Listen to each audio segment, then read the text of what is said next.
Why you always in the mood? Walking around acting right now. I ain't tryna tell you what to do, we're tryna play it cool. Baby, I am playing by your rules. Everything look better.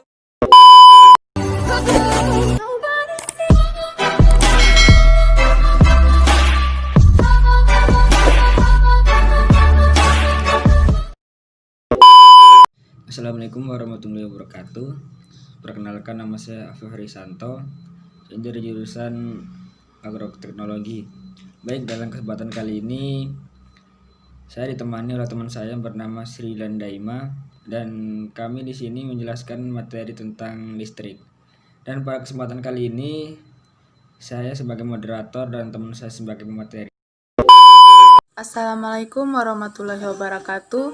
Perkenalkan, nama saya Sri Landaima dari Fakultas Pertanian, Prodi Agroteknologi semester 1. Baiklah, saya akan menjelaskan materi tentang listrik. Sejarah listrik. Jauh sebelum pengetahuan tentang listrik itu ada, banyak orang pada saat itu takut akan kejutan dari sengatan ikan listrik. Pada zaman 2750, penduduk Mesir kuno menyebut ikan ini sebagai guntur dari Nil dan menganggap mereka sebagai pelindung. Kejutan listrik tersebut dapat mengalir melalui benda berkonduktansi. Beberapa budaya kuno sekitar Mediterania mengetahui bahwa beberapa benda seperti batang ambar dapat digosok dengan bulu kucing untuk menarik benda ringan seperti bulu. Thales, ilmuwan pertama yang meneliti listrik, membuat beberapa observasi pada listrik statis sekitar tahun 600, di mana ia percaya bahwa friksi yang dihasilkan amber magnetik, kebalikan dari mineral seperti magnetik yang tidak perlu digosok. Pada abad ke-18, Benjamin Franklin melakukan penelitian ekstensif tentang listrik. Listrik tetap hanya menjadi bahan keinginan tahuan selama 1 milenium hingga tahun 1600. Ketika ilmuwan Inggris William Gibbard membuat studi khusus mengenai listrik dan magnetisme, ia mengajukan kata Latin baru electricus untuk merujuk pada sifat menarik benda ringan setelah digosok. Kata ini akhirnya diserap dalam bahasa Inggris, electric dan electricity, yang pertama kali muncul dalam tulisan Thomas Brown pada tahun 1646. Pada bulan Juni tahun 1752, Benjamin Franklin berhasil menempelkan kunci logam ke bagian dasar senar layang yang dibasahi dan menerbangkan layangan tersebut di langit berbadai. Kilatan yang meloncat dari kunci ke tangannya menunjukkan bahwa kilat adalah listrik dari alam. Tahun 1751, Luigi Galvani mempublikasikan penemuan biolistrik, menunjukkan bahwa listrik merupakan medium di mana sel saraf memberikan signal ke otot. Di awal abad ke-19, mulai ada perkembangan yang cepat dalam ilmu kelistrikan. Beberapa penemuan seperti Alexander Graham Bell, otot belati, Thomas Edison, listrik berubah dari keingintahuan sains menjadi peralatan yang berguna bagi kehidupan modern, menjadi penggerak bagi revolusi industri kedua. Pada tahun 1887, Heinrich Hertz menemukan bahwa elektroda yang teriluminasi dengan cahaya ultraviolet dapat menghasilkan percikan listrik lebih mudah. Pada tahun 1905, Albert Einstein mempublikasikan tulisan yang menjelaskan data percobaan dari efek fotolistrik sebagai hasil dari energi cahaya. Penemuan ini mengantarkan pada revolusi kuantum. Efek fotolistrik juga digunakan dalam potensel seperti yang ditemukan pada panel surya dan bisa digunakan untuk memproduksi listrik secara komersial. Arus listrik dibatasi oleh elemen padat dan senyawa yang direkayasa dan spesifik untuk menghidupkan dan memperkuatnya. Aliran arus dapat dipahami dalam dua bentuk, elektron bermuatan negatif dan elektron kekurangan muatan positif.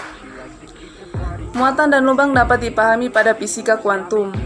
Komponen bentuk padat pun kemudian berkembang dengan munculnya transistor pada tahun 1947. Beberapa komponen bentuk padat yang umum adalah transistor, chip mikrosesor, dan RAM. Sebuah tipe khusus dari RAM disebut flash RAM, digunakan pada flash drive. Komponen bentuk padat mulai populer pada tahun 1950-an dan 1960-an. Pengertian listrik. Listrik adalah rangkaian fenomena fisika yang berhubungan dengan kehadiran dan aliran muatan listrik.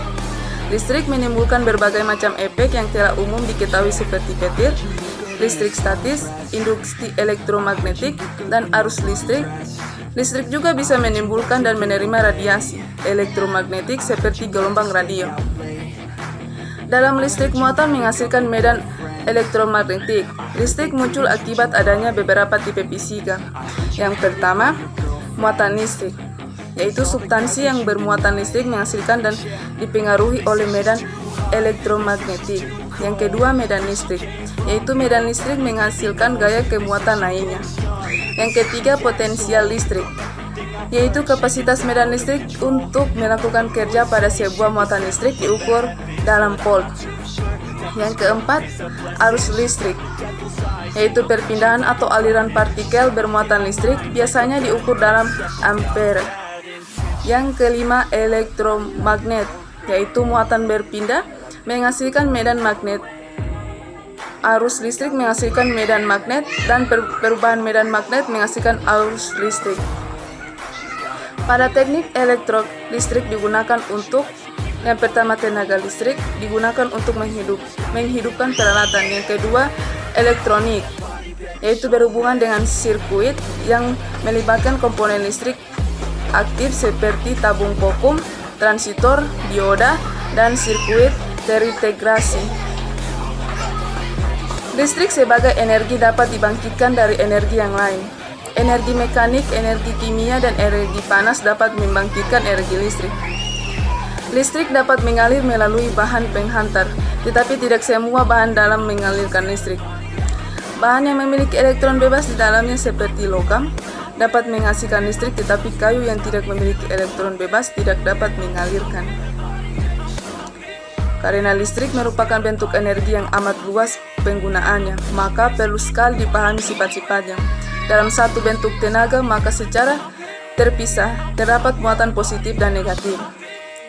Muatan yang terpisah itu akan tarik-menarik. Gaya tarik-menarik antara kedua muatan itu dinamakan tegangan listrik. Satuan teknik tegangan volt.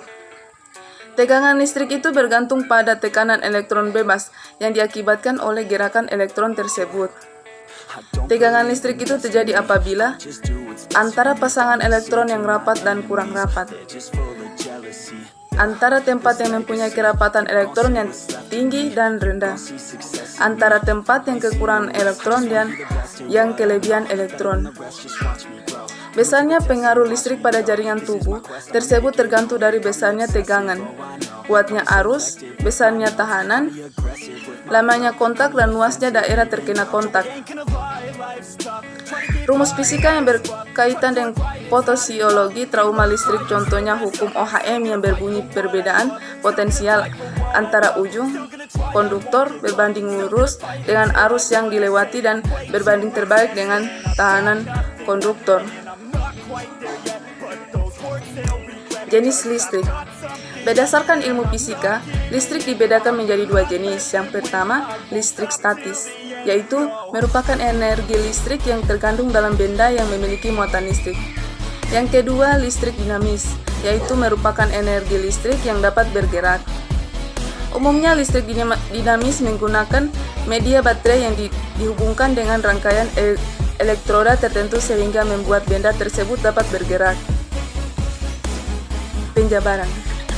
Aliran listrik mengalir dari saluran positif ke saluran negatif. Dengan listrik, arus searah jika kita hanya memegang kabel positif, tapi tidak memegang kabel negatif, listrik akan tetap mengalir ke tubuh kita. Demikian pula jika kita hanya memegang saluran negatif. Listrik juga bisa mengalir ke bumi. Hal ini disebabkan oleh sistem listrik yang menggunakan bumi sebagai acuan tenaga netral, biasanya dipasang di dua tempat, di tiang dan di rumah. Karena itu, jika kita memegang sumber listrik dan kaki kita menginjak bumi atau tangan kita menyentuh dinding, perbedaan tegangan antara kabel listrik di tangan dengan tegangan di kaki membuat listrik mengalir dari tangan ke kaki sehingga kita akan mengalami kejutan listrik. Daya listrik dapat disimpan misalnya pada sebuah aki atau baterai. Listrik yang kecil misalnya yang tersimpan dalam baterai tidak akan memberi efek strom pada tubuh kita.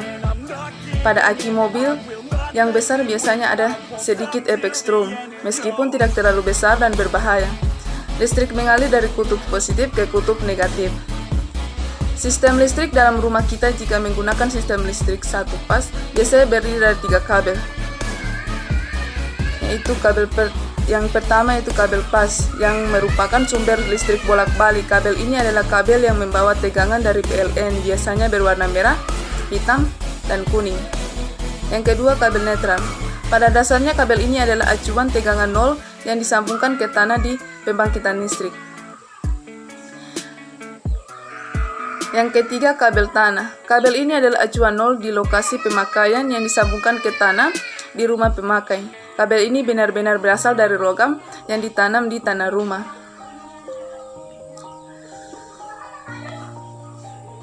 Kabel ini merupakan pengaman yang disambungkan ke badan. Alat-alat listrik di rumah untuk memastikan bahwa memakai alat tersebut tidak akan mengalami kejutan listrik. Biasanya kabel ground berwarna hijau kuning. Penggaris bermuatan listrik. Apabila penggaris digosok-gosokkan pada rambut yang kering, kemudian didekatkan pada sobekan kertas kecil, maka sobekan kertas tersebut akan menempel pada penggaris. Hal ini terjadi karena penggaris yang digosokkan pada rambut menjadi bermuatan listrik. Itu contoh listrik yang pertama. Yang kedua, terjadinya petir. Petir terjadi akibat loncatan muatan listrik statis di ionosfer. Loncatan muatan listrik terjadi pada saat muatan listrik bergerak secara bersama-sama. Kejadian ini disebut penggosokan listrik statis. Muatan listrik dapat hilang dengan penggosokan. Penggosongan terjadi apabila terjadi suatu jalan bagi elektron untuk mengalir dari suatu benda bermuatan ke benda lain. Perpindahan muatan listrik statis dari satu benda ke benda yang lain disebut penetralan. Berjalan di lantai berkapet dan mendapat kejutan arus ketika menyentuh gagangan pintu atau benda logam lainnya.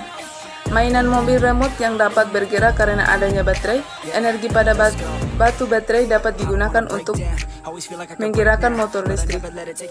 Mobil atau sepeda motor yang dapat bergerak karena adanya energi dari aki. Aki merupakan alat penyimpanan energi yang diisi oleh aliran DC dari panel surya. Aki juga berfungsi mengubah energi kimia menjadi aliran listrik.